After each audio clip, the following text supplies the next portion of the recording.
본 방송에서 제공하는 투자 정보는 투자 판단에 대한 조언입니다. 방송에서 제공하는 주식의 가치, 가격 상승 및 하락에 대해서는 방송사에서 보장하지 않습니다. 자, 여러분 안녕하십니까. 강의를 하나 준비했는데요. 8월 10월 광복절을 맞이해서 오늘도 강의를 하나 준비했는데 다른 강의는 아니고요. 8월 5일 날 여러분들이 너무 놀랄 정도로 말도 안 되는 정말 큰 폭락이 한번 왔었죠. 그래서 그것 때문에 아직도 여러분들이 조금만 흔들려도 마음이 많이 힘들지 않을까 싶어서 오늘도 좀 강의를 좀 준비를 했는데요. 미국 시장은 생각보다 그렇게 많이 빠지지 않았는데 우리나라 시장은 미국보다 몇 곱절 많게 떨어졌고, 그 다음에 이 여파 때문에 시장에서 조금만 흔들려도 주린이 분들이 겁을 많이 내고 있어요 지금. 근데 그 부분은 제가 공방에서도 얘기를 했지만 테마주들이 강할 때에서는 그렇게 심각하게 빠지지 않습니다. 자, 시작하겠습니다. 자, 개인들이 외면하는 K증시 하반기 수익 역전하기, 계속 요 주제를 가지고 계속 말씀을 드리고 있는데, 자, 먼저 시작을 하자면, 제가 이제 7월 17일 날에 미국 시장이 조정을 받길래 조정이라는 언급을 했어요. 누구든지 그거는 보면 조정이, 어떤 전문가가 보더라도 그걸 조정이 아니라고 얘기할 수 없기 때문에. 자, 그래서 여기 이제 7월 17일 우리나라 시장으로 보면은, 자, 7월 17일 코스피 차트를 좀 더 길게 옆으로 누이면 주봉이네요. 자, 일봉으로 갔을 때, 자, 7월 17일이 바로 요 날입니다. 요날 5일선이 여기서 일단은 꺾이는 모습을 보였고, 아예 그냥 5일선을 그냥 쭉 내려 올리죠. 내리죠. 그 차트를 보면, 우리가 차트를 볼 때 5일선을, 이게 왜 조정을 받았겠어요? 그동안 올라왔잖아요. 여기서 올라왔으니까 당연히 흔들릴 수 있겠구나, 이거는 누구든지 예상할 수 있습니다. 저도 그래서 그걸 방송에서 여러분들 예상을 하고 얘기했단 말이에요. 여러분들도 이거 조정인 거 왜 몰랐겠어요? 근데 이 조정이 그렇게 우리나라 시장에 말도 안 되는 큰 파장을 일으킬 줄이야, 그건 아무도 예상을 못했을 겁니다. 왜냐면 그거는 신기했던 상황이었지. 왜냐면 이때 당시만 하더라도 떨어질 때 경기 침체가 어떠니 저쩌니 하면서, 내가 선을 좀 굵게 여러분들이 잘 보일 수 있게 자, 좀 바꿔놨는데, 다시 보면은 많이 올라갔다가 지금 이렇게 떨어지면서, 저는 적당히 우리나라 시장이, 그러니까 미국장을 보면 차트가 똑같이 생겼습니다. 그러니까 미국장이 떨어졌길래 우리나라 시장도 그냥 미국장 맞춰서 적당히 좀 떨어지겠거니 생각을 했는데, 우리나라 시장 코스피가 이렇게 떨어지더니 좀 반등을 줬다가 이렇게 떨어지고 나서, 이제 이게 8월 2일이니까 이게 금요일 날이고요. 토요일 일요일 지나고 나서 어떻게 됐어요? 참 어이가 없죠. 미국이 경기 침체고 거기 무슨 미국이 망하듯이 이슈가 그렇게 터질 것처럼 엄청난 공포를 줬는데, 막상 미국장 열리니까 생각보다 덜 빠졌습니다. 미국은 원래 그 정도는 왔다 갔다 했던 애들이거든요. 자, 이것도 일봉 미국장. 자, 비교를 한번 해볼게요. 자, 이렇게 떨어지고 반등 주고 그냥 하락 연자로 이쁘게 내려왔네요. 얘는 이쁘게 내려왔는데, 우리나라 시장은 좀 과하게, 너무 말도 안 되게, 그것도 이렇게 따지면 N자인데, 그럼 적당히 여기까지만 빠지든지, 그쵸? 여기 한 2550까지 빠지면은 그래도, 그래, 우리나라 치고는 그래도 미국장보다 많이 빠지긴 했지만 이 정도면은 여러분들이 그렇게 막 엄청나게 힘들진 않았을 건데, 이게 이렇게 떨어지고 하루 종일 떨어졌죠. 막판에 조금 반등 줬지, 그쵸? 여기 꼬랑지 달잖아요. 막판에 조금 할 때 하루 종일 아침서부터 무슨 종목들이 10% 떨어지는데 10%가 끝이 아니었죠. 15%, 20% 떨어진 애들도 있었고, 대형주들은 10%씩 떨어지고. 그랬던 이 날의 그 공포 때문에 지금 시장이 어떻게 보면 이게 좋은데, 많이 빠졌기 때문에 기회장이 왔는데 개인 투자자들이 너무 겁을 먹고 있어요. 이때 공포 때문에. 그래서 오늘 기준으로 8월 13일인데 15일 돼도 마찬가지 여러분들은 그 느낌을 계속 받을 수밖에 없습니다. 왜냐면 미국장이 지금 박스권 저항대 지금 진입을 했거든요. 그럼 박스권의 저항대에서 지금 자 아까는 다우존스로 본 거고요. 자 나스닥 봤을 때 나스닥 17,000, 17,500, 17,700 다 저항권이에요. 다 저항권이니까 이거를 돌파를 하면 좋겠지만 8월 13일서부터 14, 15 그러니까 PPI 지수 오늘 13일입니다. 그리고 내일 CPI 지수 발표 내일 9시 30분이죠. 그 이후에서도 소매 판매 지수부터 해갖고 막 지표들이 나오는데 일단은 이게 일단 지금은 안 열렸지만 여러분들이 이제 방송을 볼 때쯤이면 지표가 나왔겠죠. 저의 예상으로는 이 경제 지표가 드라마틱하게 엄청나게 안 좋을 정도로 예상보다 너무 하회하거나 그렇다고 뭐 예상보다 너무 좋거나 이렇지는 않을 거예요. 그러니까 그 폭내에서 예상했던 부분에서 그렇게 대동소이하지 않는, 그러니까 시장에 충격을 주기에는 좀 미적미적한. 근데 시장에선 그렇죠. 뭐 CPI 지수가 뭐 예상치보다 0.1이 좋았다 나빴다 그것 때문에 물론 일단 좀 떨어지면은 아 물가 지수 좀 좋아졌으니까 물가 잡히고 있구나 이럴 수도 있고 그렇죠. 과거에서는 그 또 내려간다고 해서 좋은 게 아니고 이게 막 올라가야 또 금리 인하를 하니까 아니, 금리 인상이죠. 올라가면 떨어져야 금리 인하를 하니까. 그래서 그런 부분들 때문에 막 이렇고 저렇고 막 시끌시끌했는데 지금은 그게 지금 한 개가 아니고 두 개, 세 개다 보니까 일단 이 시장을 그러니까 그 지표를 앞두고 지금 시장이 지금 눈치 보기 중에 있어요 지금. 근데 저희 그냥 예상이니까 아까도 얘기했지만 결론은 얘기했어요. 그게 드라마틱하게 지수가 엄청나게 이렇게 차이가 많이 나면서 급락할 것 같지는 않아요. 결론은 뭘 얘기하고 싶은 거냐면 지나가 보면 뭐 조금 흔들릴 수 있죠. 뭐 미국 시장 이만큼 흔들린다 그래서 얘들 죽을 짓 한 거 아닙니다. 뭐 잠깐 지표가 안 좋아서 이렇게 떨어지면 문제가 되지만 나스닥이 15,000 떨어지면 큰일 난 거죠. 미국 뭐가 진짜 안 좋게 나온 거죠. 진짜 경기 고점을 쳤든지. 근데 그거는 아닐 거거든요. 그러니까 저의 예상은 대충 이렇게 흔들릴 수는 있는데 그게 그렇게 크지는 않고 그렇게 해서 그냥 대충 대강 마무리가 될 것 같아요. 8월 15일까지 여러분 방송 보는 시점이죠. 그러면은 그 시점에서 우리는 이제 뭘 봐야 되냐? 사실 그 다음 수가 중요한 거잖아요. 그러니까 여러분들이 방송 보고 있는 그 시점에서 미국 장이 뭐 드라마틱하게 크게 뭐 지표가 너무 안 좋아가지고 미국 망하게 생겼다 그래갖고 이게 급락하는 상황이 아니라면 여러분들이 그때 봐야 되는 건 9월 10일 날 이제 전 세계가 주목하는 지난번에 바이든 트럼프 토론회도 전 세계 사람들이 많이 봤답니다. 우리나라 사람들도 많이 봤을 거예요. 제 기억에 그때 이제 아침 시간이었을 건데 많은 사람들이 봤죠. 실시간으로. 이번에서도 이제 트럼프 해리스 토론회 한 3번 정도 할 거라 그러는데 주식하시는 분들은 과연 어떤 얘기들이 어떤 정책들의 얘기 나오며 물론 서로 싸우는 얘기도 있겠죠. 서로 헐뜯는 얘기도 있겠지만 대선 후보라면 특히 미국이라면 거기 보니까 되게 딱딱 지켜가지고 싸움만 붙이는 게 아니잖아요. 뭐 환경에 대해서 어떻게 생각을 하느냐, 그러니까 기후 문제라든지, 그렇죠? 뭐 그런 등등의 지난번에 얘기를 보니까 그래서 이번에서도 뭐 앞으로의 뭐 일자리 창출 문제라든지 뭐 그런 부분에 대한 질문들이 나올 것 같아 느낌이. 물론 제가 쓴 건 아니지만 그런 얘기들이 이제 나오게 되면 그리고 이제 앞으로에 대한 정책에 대한 얘기들 이런 얘기 나오게 되면 이미 기사에도 뉴스에도 그런 부분들 공화당, 민주당이 지금 밀고 있는 정책들 이렇게 정리가 되어 있는 게 있습니다. 그거를 참고해 보시면 좋을 것 같고 그래서 뭐 공화당 쪽에서는 뭐 에너지 문제에 대해서 좀 저렴하고 그 화석 연료죠.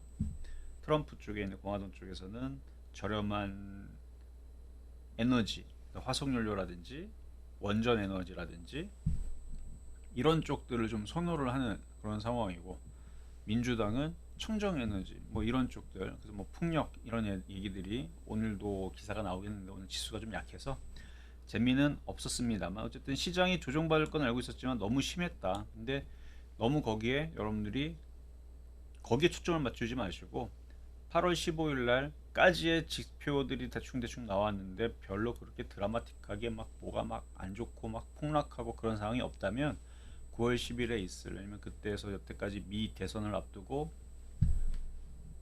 미국 시장이 폭락하거나 떨어진 적을 본 적이 없습니다. 항상 올랐어요.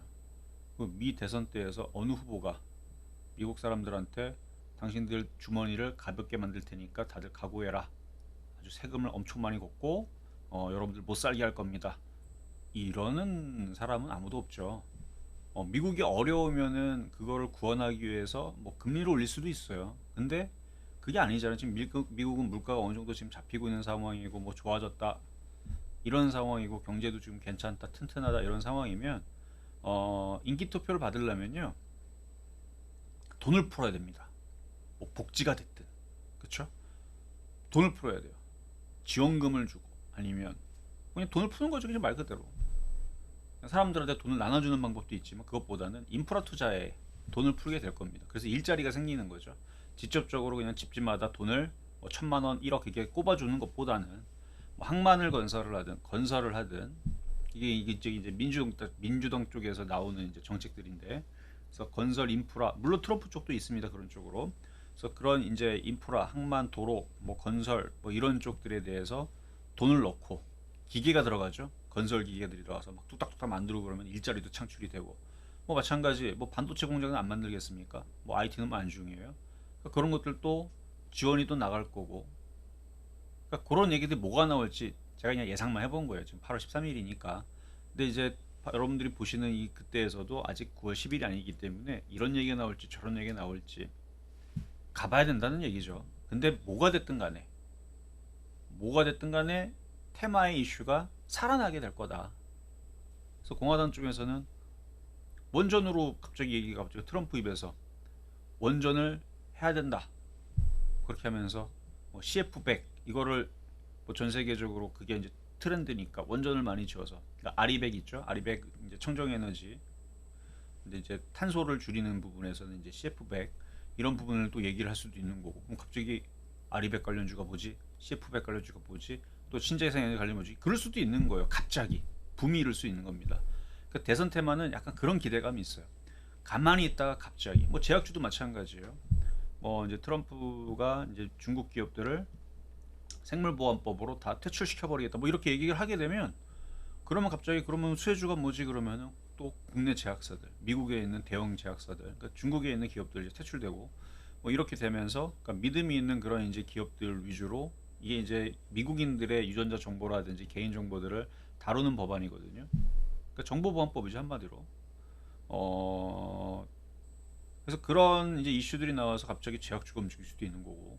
그러니까 뭐가 될지 모르니까 항상 우리가 준비를 하되, 테마의 흐름들이 뭐가 이렇게 불이 붙게 되면 항상 그게 파생하는 게 움직입니다. 제일 먼저 가까운 거는 제가 볼 때는 어, 지금 현재에서도 움직이고 있고 앞으로도 그쪽으로 움직일 수 있는 해리스 트럼프. 그러니까 지금 이제 있는 이제 우크라이나 재건 관련주 이제 트럼프로 관련주 있죠. 가상화폐 관련주 트럼프로 되어 있죠. 그리고 원전 테마도 트럼프인데 아직 그렇게 움직이진 않죠. 그리고 해리스 테마는 지금 많이 움직이는 게 대마 관련주, 그렇죠? 낙태 지지 관련주 이런 것들하고 뭐 화장품도 지금 최근에 엮였지만 오늘은 좀 많이 빠졌습니다만 어쨌든 그런 쪽으로 테마들이 살아나고 원동력이 돼서 걔네들이 순환하고 강하게 움직이면, 그러면 갑자기 제약주도 이게 움직이고 저게 움직이고, 그러다가 여기는 건설기계가 움직이고 갑자기 조선기자재가 움직이고. 왜냐면 거기서 무슨 얘기가 나올지 모르잖아요. 뭐 미국에다가 한국에 있는 조선사에 뭐 지원금을 주겠다, 공장 지어라, 그렇죠? 그럴 수도 있는 거고, 아니면 수주 물량들 뭐 한국에다가 이제 주겠다, 그럴 수도 있는 거고요. 그러니까 이 얘기들이 지금 뭐 사실이다가 믿을 필요가 없고, 무슨 얘기가 나오든 간에 미국은 돈을 줄이는 게 아니고 그 양쪽 완화를 한다는 얘기죠. 양탈깎기를 하는 게 아니고. 그래서 그런 부분에 대한 이슈가 나오게 되면 항상 시장은 돈을 풀게 되면 장이 올라갔습니다. 자산 가격이 올라가고 증시가 올라가고. 그러니까 이번에서도 미국 시장은 건재하기 때문에, 그 연준에서도 최근에 우리나라는 아주 난리를 치면서 떨어졌지만 미국 시장은 적당히 떨어질 때에서 미국 시장에서 경기 침체 아니다, 연준의 시카고 연준 의장이 얘기를 했죠. 그래서 만약에 경제가 고장이 나면 연준이 고치겠다, 힘을 쓰겠다, 뭐예요? 돈을 뿌려버리겠다는 얘기죠. 그거를 강력하게 하면 이제 무제한적인 양적 완화가 되는 거고, 무제한적인 초강력한 슈퍼 부양책이 되는 거고, 코로나 때는 그렇게 했었으니까 사실 이 얘기도 공개 방송에서 했던 얘기들입니다. 기사들을 가지고 팩트를 가지고 보여주면서 말씀을 드렸던 부분인데, 자, 그러면 오늘 이제 준비했던 부분들을 하나하나 살펴보면서 좀 축약을 해서 좀 간단하게 보겠습니다. 자, 전반적인 얘기. 자, 미국 시장이 올라가야 나스닥이 상승을 하고, 상승을 하게 되면 나스닥이 상승하면 삼성전자 하이닉스 올라가고, 그래야 시장도 올라가고 여러분들 주식이 올라가죠. 그래서 오늘은 이제 시장 얘기는 앞에서 했으니까 이제 미국 주식을 좀 얘기할까 해요. 왜냐면 이유가 여기 있잖아요. 바로 미국 주식이 올라가야지만 우리나라 시장이 올라갑니다. 나스닥이 미국 주식이고 미국 주식이 나스닥입니다. 그래서 시가총액 1위부터 13위 있는 종목들의 상태들을 이제 볼 텐데, 자, 이게 조금 이제 한 두 캔들이 지금 모자릅니다. 왜냐면 이걸 8월 2일인가? 8월, 이게 언제 찍은 거냐면은 이게 8월 9일 날이네요. 8월 9일까지, 8월 8일, 8월 8일까지의 캔들인데, 그러면 9, 12, 13, 세 개의 캔들이 비었네. 오늘은 장이 안 되면서 두 개의 캔들이 비었네요. 근데 다 올라왔어요. 올라왔으니까 그냥 제가 설명으로 좀 곁들이겠습니다. 여기서 이렇게 올라왔어요. 이쪽으로 좀 올라와 있는 상황이고, 차트가 나쁘지 않습니다. 차트가 나쁘지 않다는 것은 추세가 약간 이제 우상향 느낌으로 이렇게 지금 올라가고 있는 부분이, 머릿속으로 그림을 그리세요. 이렇게 쭉 우상향으로 올라가고 있는 부분들이 나오고 있는, 이게 애플이 지금 시가총액이 1위입니다. 2위는 마이크로소프트예요. 4천조. 1위 4,400조. 얼마 전까지만 하더라도 엔비디아가 시가총액 1위를 탈환한 적이 있었죠. 근데 흔들려서 뺏겼습니다만 1위, 2위, 3위 거기서 거기에요. 그래서 1위, 2위, 3위. 그러니까 미국에서 시가총액 1위 정도 하려 그러면 일단 4천조는 넘어줘야 된다. 자, 그러면 그런 것도 좀 재밌잖아. 그럼 엔비디아는 그 미국에 있는 그 시가총액 한 10위권이나 13위권은 얼마 정도 될까? 자, 빠르게 보여드릴게요. 10위 정도 되면 한 2,500억 정도, 아니 1,000조 정도 됩니다. 10위에서 그 근방이 1,000조예요. 자, 7위가 1,700조. 8위, 9위는 여러분들 얘기해도 별로 인기 없는 종목이고요. 잘 모르는 종목이니까 제가 그냥 넘겨갔어요. 얘는 이제 제약바이오죠. 비만 치료제로 최근에 실적이 괜찮게 나왔다고 하는 일라일인데, 한 1,000조 정도 되면 한 10위 정도 되고요. 이거 11이네. 이거는 조금 뭐가 바뀐 것 같네요. 12, 11위가 한 1,000조 정도 되고 1,100조 이 정도 되고, 한 12, 13위 정도가 한 800조. 800조, 12위. 이거 뭐가 좀 바뀐 것 같은데. 어쨌든 요게 이제 12, 13위가 왔다 갔다. 300조, 뭐 250조. 이건 이제 순위는 제가 넣지 않았습니다. 이거는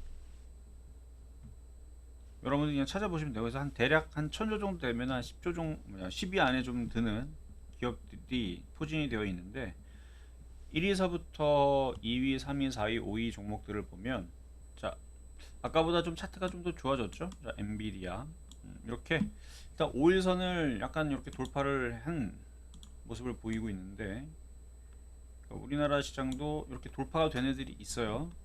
이렇게 돌파가 되는 모습들이 나와주면 일단 안정세를 찾는 과정이라 보면 됩니다. 이거는 지금 오늘 기준으로 실시간이니까 오늘 밤에 움직이면은 차트가 옆으로 횡보를 하겠죠.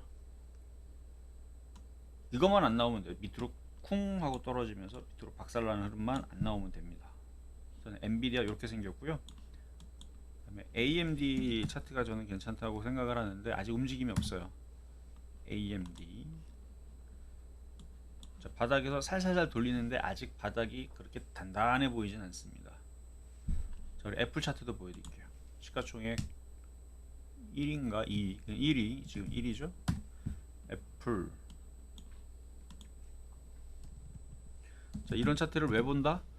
뭐 여러분들 미국 주식 관심 있는 분들도 많지만 미국 주식이 박살나면 우리나라 시장은 못 올라갑니다. 얘네들이 살아나야 돼요.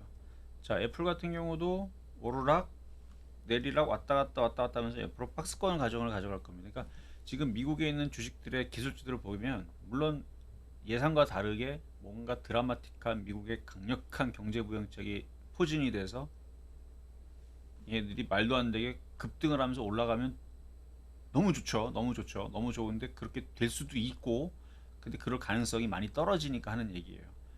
갑자기 애플이 전고점을 돌파를 하고 엔비디아 전고점을 돌파하고 퀄컴이 돌파를 하고 AMD가 돌파를 하고 미국에서 돈을 한 달에 한 번씩 2,000조씩 뿌리겠다. 반도체 공장들에다가 미래 투자를 위해서 세금을 하나도 안 걷겠다. 뭐 이런 식으로 엄청난 호재가 터지면 그럴 수 있겠지만 그럴 가능성이 너무 없잖아요.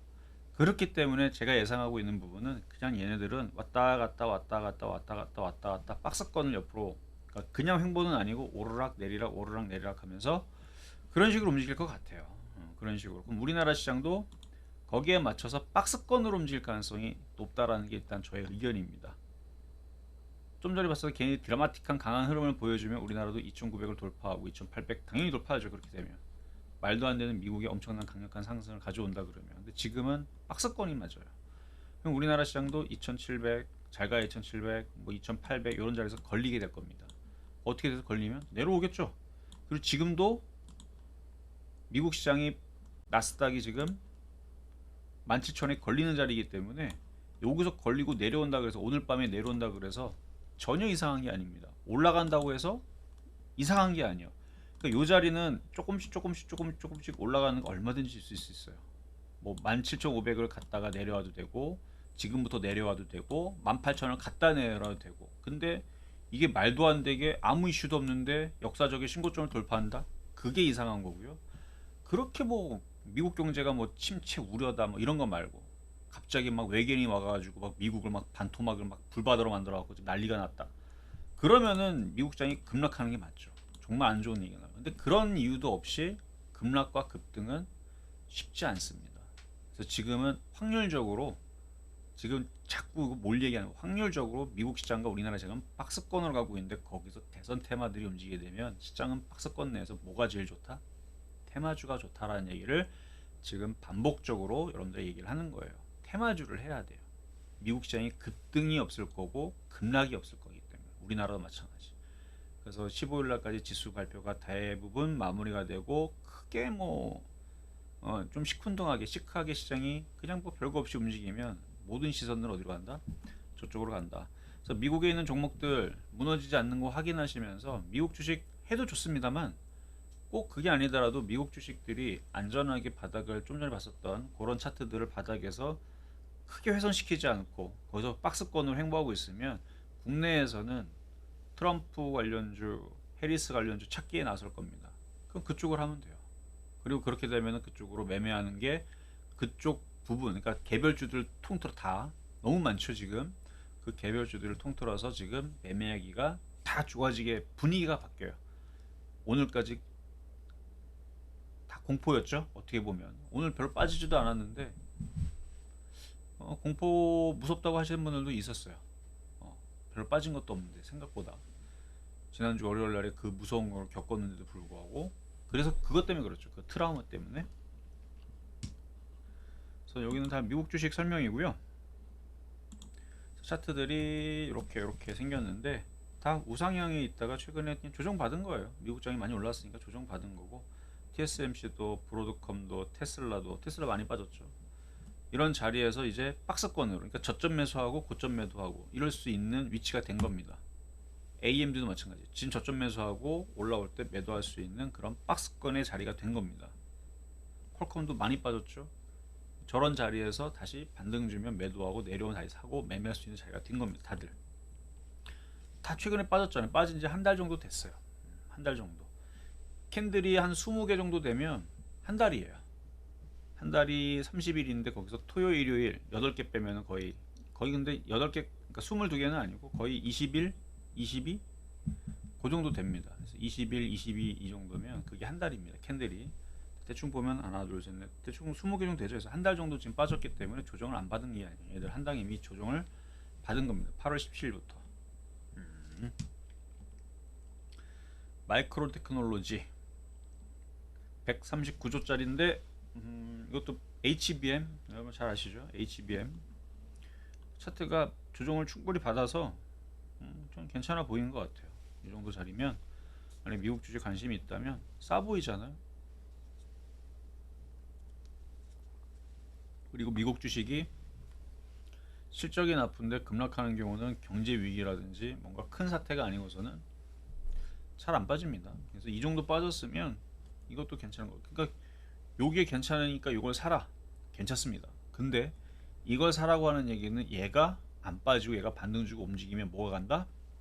미국의 기술주 차트 나스닥이 가고, 나스닥이 가면 우리나라 시장은 시가총액이 제일 큰, 우리가 어떻게 따지고 보면 기술주라고 하면 이제 코스닥을 봐야 되는데, 기술주 이제 코스닥을 봐야 되는데, 그거보다는 우리나라 1등, 2등이 다 뭐예요? 반도체잖아요. 그럼 다 기술주죠, 뭐. 그러니까 코스피가 따라 움직일 수밖에 없죠. 나스닥이 강하게 움직이면 뭐 TSMC가 움직이고 엔비디아가 움직이고, 그래서 이쪽을 말씀을 드렸던 거고요. 자, 그리고 역사적으로 시장이 급락한 이후에서 기회가 또 찾아왔습니다. 그래서 블랙 먼데이 아까 얘기했던 거 뭐 트라우마로 막 무섭다 무섭다 그러는데, 최근에 이제 블루엠텍 같은 경우 제가 이제 바닥에서 얘기했을 때 좀 많이 올라왔는데, 주가 지금 차트를 보면은 여러분들 또 많이 겁내할까봐 우리나라 이제 주식으로 설명해야 되겠죠. 너무 겁내지 마세요. 블루엠텍 여러분들 시장이 지금 안 좋다 안 좋다, 전문가님 너무 변동성이 심해 맨날 폭락하는 것 같아요. 하지만 많이 빠졌으니까 폭등도 합니다. 지금 저점에서 몇 프로 갔느냐? 100% 넘게 갔어요 지금. 107%. 근데 제가 12,000원 이하면 이거 살볼만 하다 그랬는데 그때는 64% 올라갔는데, 자 104%가 올라갔는데, 그러면은 모든 주식이 안 가고 얘만 갔다, 그런 말이 안 되죠. 휴마시스, 랩지노믹스 차트가 별로 안 간 것처럼 보이지만 요 저점 대비는 엄청 많이 올라갔고요. 그거 말고 여기서부터 보자고요. 하루, 이틀, 3일, 4일, 5일, 6일, 7일, 일주일 전, 일주일 그때 8월 5일 날에 그때 겁날 때 막 폭락했을 때, 그때 기준으로는 80%. 그리고 여기 3, 4일 전에 양목 나올 때 요 자리 있죠. 요 자리 기준으로는 55%, 이 정도 올라왔고요. 여러분 기가 차지 않나요? 지금 바닥에 있던 테마주들, 그러니까 이게 이제 뭐 결국 이제 진단키트 이슈로 올라가기는 했지만, 제약바이오 진단키트 이슈 했을 때 진짜 안 움직였거든요. 저도 이거 진단키트 이슈가 아직 살아있을 때 2022년도인가 그때에서 몇 번 얘기했었던 종목이에요. 작년은 잘 기억이 없고 재작년 2022년도에 거의 끝물 무렵에서 랩지노믹스도 제가 얘기했던 종목이었는데 그때 말 안 들었어요. 그때 막 코로나 난리 났었거든요. 그때 확진자 늘어나고 막 점점 늘어나고 뭐 마비다 그랬는데, 마비는커녕 올라가지도 않고. 그러니까 이슈가 있어도 안 갔단 말이에요. 그러다가 이제 이슈 사라지고 사람들이 이제 안 볼 때쯤 되면 한번 튀었다가, 그리고 조정받은 다음에 지금 이슈가 나오니까 이제 사람들이 관심 없으니까 지금 무지하게 잘 튀죠. 술래잡기 하는 것처럼. 그래서 지금 제약주들이 흐름들이 굉장히 강한 것도 강한 거지만, 종목들이 많이 빠졌기 때문에 테마주가 그 상승하는 그 폭이 굉장히 크다라는 게 일단 특징입니다. 그러니까 아까 전에 이제 시장 얘기를 하면서 트럼프 테마 얘기하고 해리스 테마 얘기하면서 이게 시장이 대충 대강 별로 충격 안 받고, 이번 주 지표, 그러니까 8월 15일까지 지표가 마무리가 되고 별거 없으면 9월 12일 날 대선 토론회로 시선이 쏠리면서 4년에 한번 찾아오는 그 기회에 세력들이 한번 뭘 올리겠죠. 그렇죠? 무슨 테마가 되든 뉴스를 잘 보면은 거기서 무슨 얘기가 나오든, 그러면 세력들은 그걸 열심히 엮을 겁니다. 그러니까 지금 테마주들이 아주 들썩들썩 하는 거예요. 안 가는 것처럼 보여도, 자, 이건 이따 다시 볼 거고, 여기 보면은 봐봐요. 랩지노믹스 아까 보여드렸죠. 80% 올라갔고요. 일진전기도 하나도 안 간 것처럼 보이죠. 여기서 요만큼 갔는데 46% 간 거예요. 이 며칠 간 거면 하나, 둘, 셋, 넷, 다, 7, 7일 동안. 그러니까 안 간 거 같아도 조금만 움직여도 46%가 움직입니다.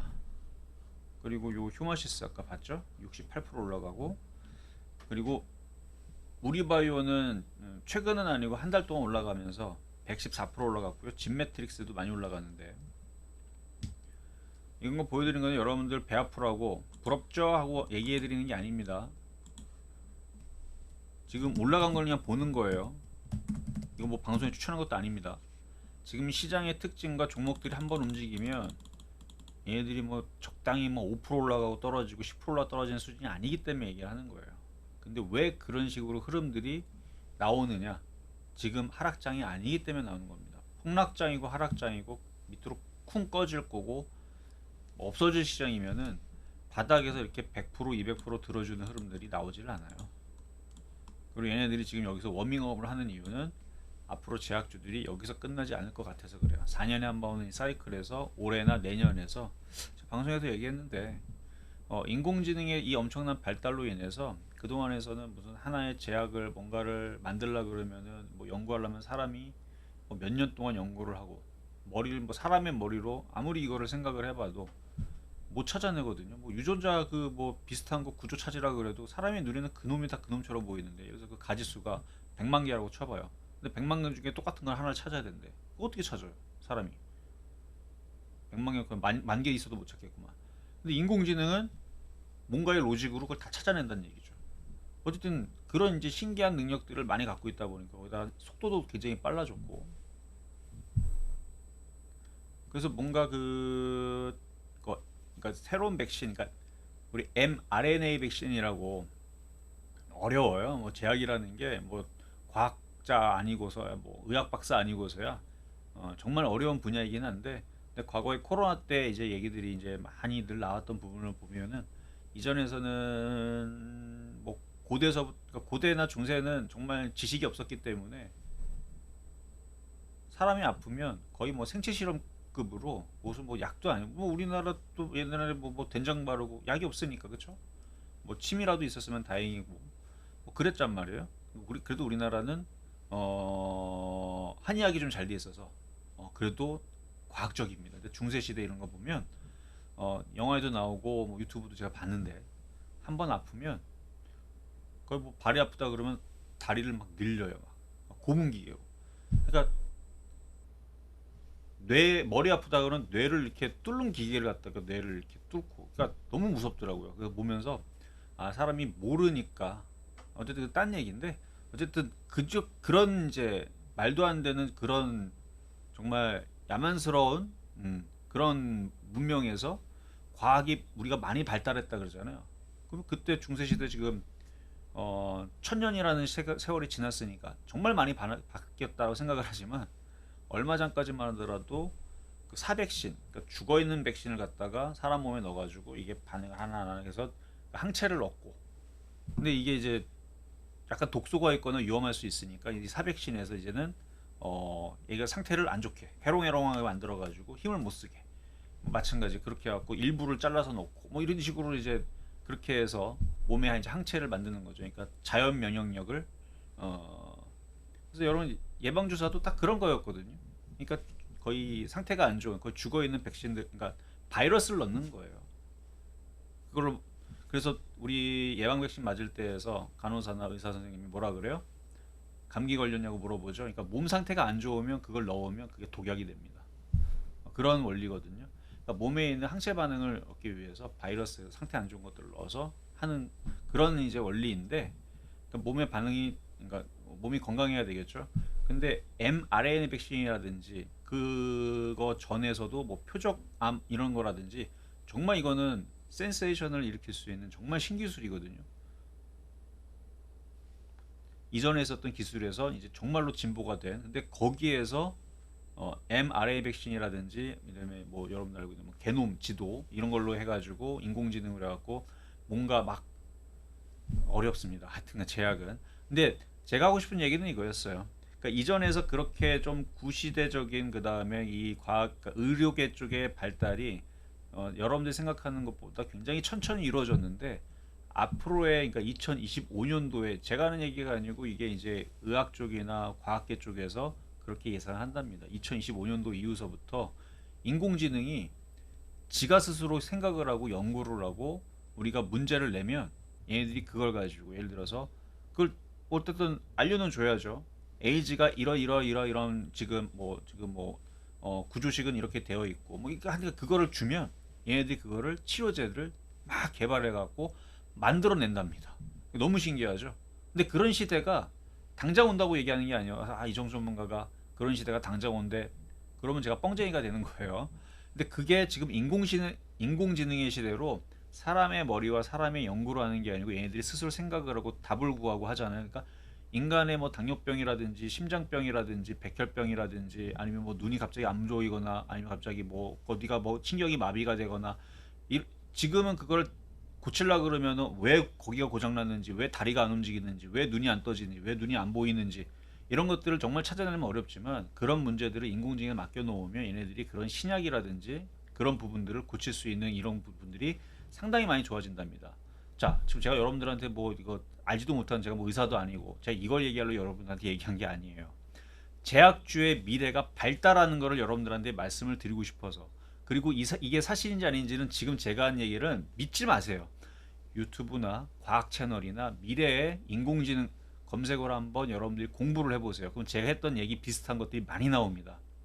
거기는 이제 의학 박사님들이 얘기를 하고 인공지능 로봇이라든지 뭐 다큐라든지 이런 데에서 그런 부분들이 얘기가 나올 거예요.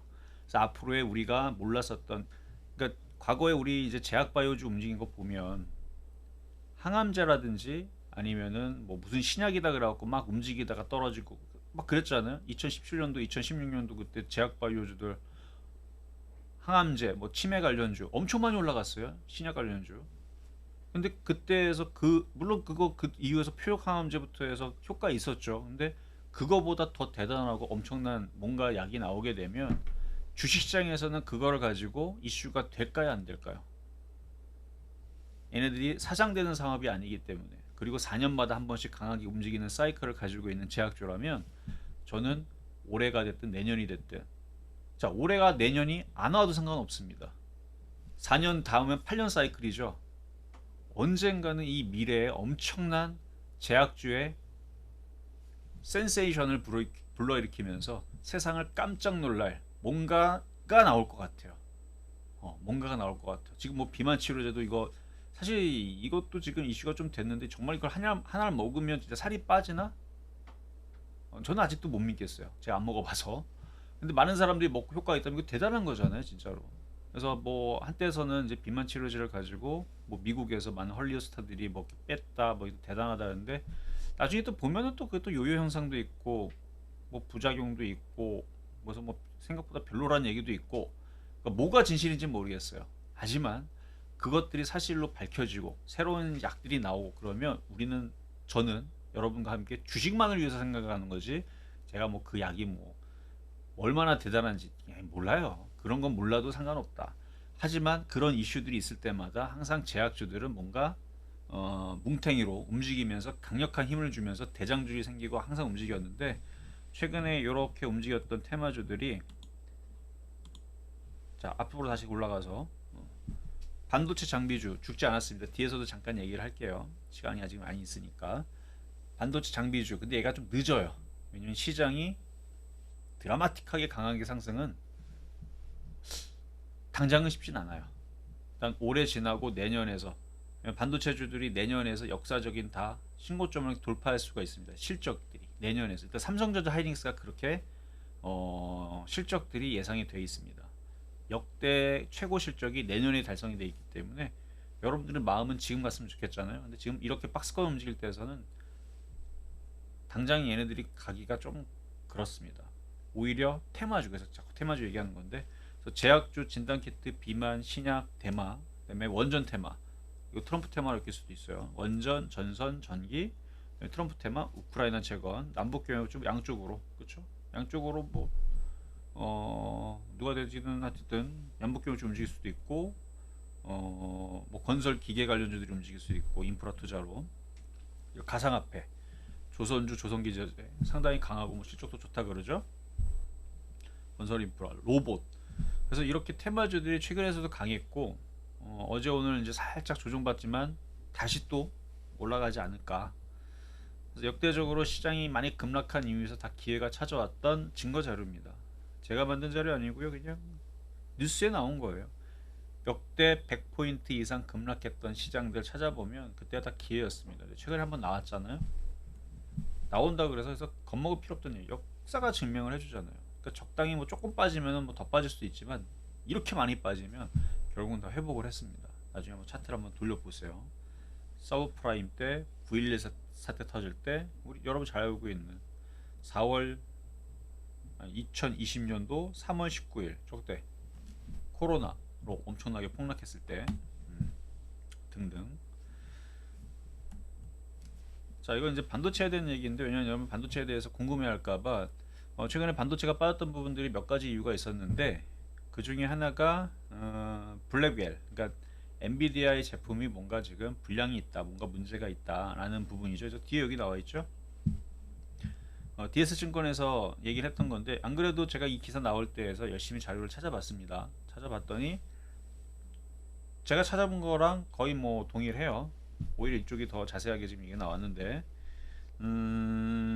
그 블랙웰에 대한 그 부분이 이제 아예 그냥 설계 초기 단계 아키텍처의 그 문제는 아니고, 어느 정도 수정하라면 되는 정도 부분, 그러니까 엄청나게 심각한, 그러니까 처음부터 기초 단계 처음서부터의 무너지는 단계는 아니라는 거죠. 그래서 시간이 지나면은 어느 정도 그거를 손을 보고 다시 제품이 나올 수 있고, 설사 그게 지연이 되더라도, 우리나라 입장에서는 반도체를 팔아야 되니까 저기 제품이 나와야 될 거 아니에요. 뭐가? 그러니까 기존에 있는 제품들을 뭐 호퍼라든지 아니면은 뭐 그 전 버전 잘 팔리고 있는 것들을 계속 그냥 팔면 되는 거예요. 그래서 그런 부분들 때문에 조달에는 크게 문제가 없다, 반도체는. 자, 그리고 여기 디램 가격 상승, 메모리 업체들의 이익이 지속이 된다. 그래서 2025년도 2분기까지는 수요가 더 많대요. 이 기사에는 없고 다른 기사에 보면은 오늘 나왔던 기사인데, 미국에서 이제 그 거품론 얘기가 나왔음에도 불구하고 일단 내년까지는 뭐 수요가 15% 정도 더 많을 거라서 반도체 성장이 한 50%될 거라고 오늘 아침에 기사가 나왔습니다. 그것 때문에 엔비디아가 좀 상승했던 부분들도 있다고 하니까 여러분 참고하시고. 그러니까 최근에 뭐 디램 가격 얘기 별로 안 나오고, 뭐 엔비디아 문제 있고, 그래서 뭐 우리나라 수출도 뭐 어렵지 않을까, 이런 부분들은 일단 아닌 거. 그 다음에 최근에 IT주 흔들릴 때 나왔던 이슈죠. 구글 이제 이슈인데, 애플이 구글 TPU를 사용해 가지고 인공지능 학습해 갖고 구글 거를 사용을 해서 이제 엔비디아는 안 산다, 뭐 느낌으로 기사가 나왔는데 아니라는 이제 해명이죠. 그러니까 뭐 단순한 훈련을 하기 위해서 그런 거고, 그리고 구글은 엔비디아 걸 씁니다.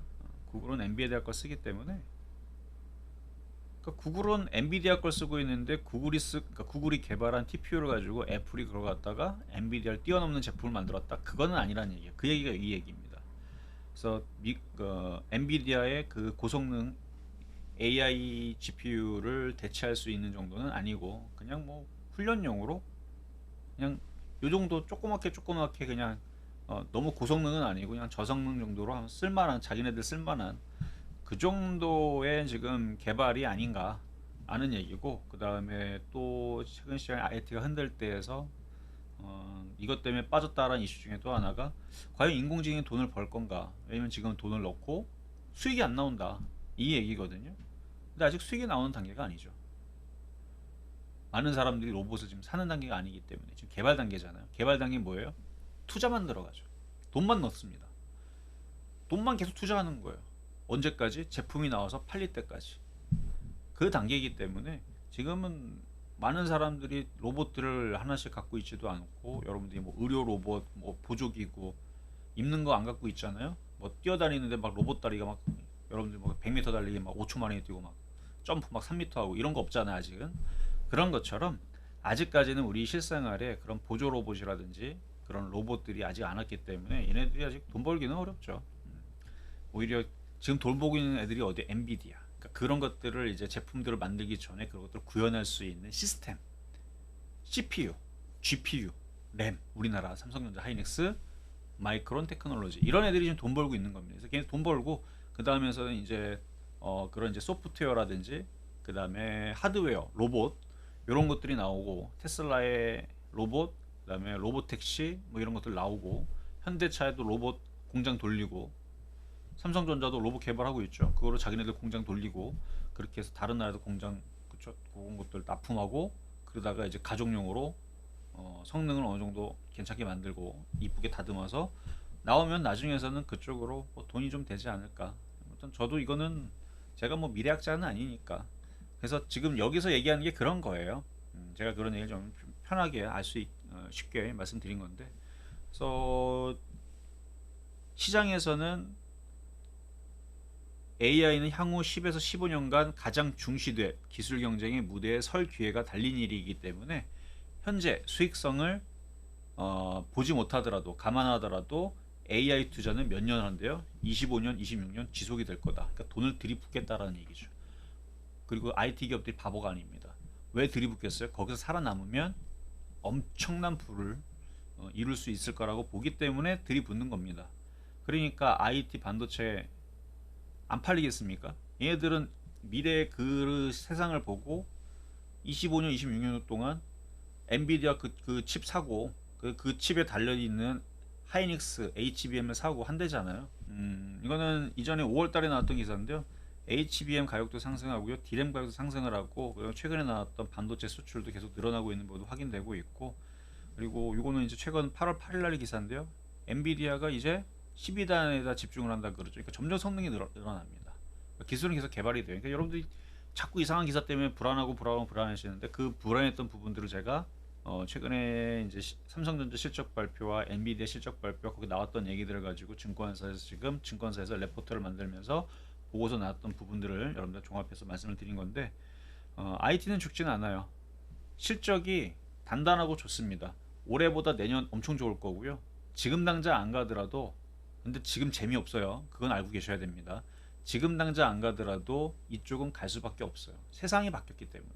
근데 왜 안 가느냐? 나스닥하고 다우가 갈 생각을 안 해요. 드라마틱하게 그러니까 미국에서 막 한 달에 1000조씩 한 1경 정도를 1년 동안 혹은 10년 동안 한 10경 정도를 푼다 그러면 당장 갈 수 있을 텐데 그 정도는 아니잖아요. 그러니까 지금 당장은 좀 테마주에서 열심히 좀 수익을 내다가 내년에서 마이크론도 우리나라 HBM 하는 삼성전자 하이닉스도 돈을 너무 많이 벌어가지고 이제는 뭐 공장 2개, 3개 더 지어도 될 것 같다. 삼성전자 1, 2, 3 만들어도 될 것 같다. 이 정도 얘기 나오면서 돈방석이 않는 그 상황이 나오게 되면 그때에서는 진짜로 갈 겁니다. 그래서 안 그래도 제가 그런 표현도 썼죠. 올해는 작년까지는 적자였어요.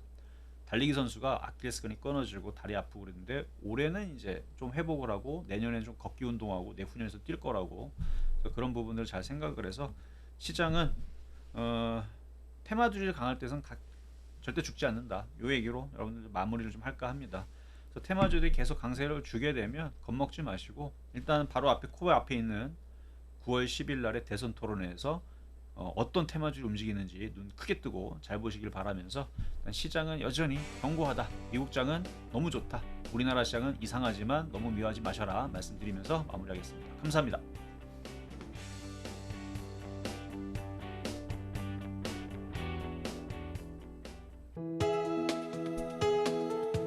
본 방송에서 제공하는 투자 정보는 투자 판단에 대한 조언입니다. 방송에서 제공하는 주식의 가치, 가격 상승 및 하락에 대해서는 방송사에서 보장하지 않습니다.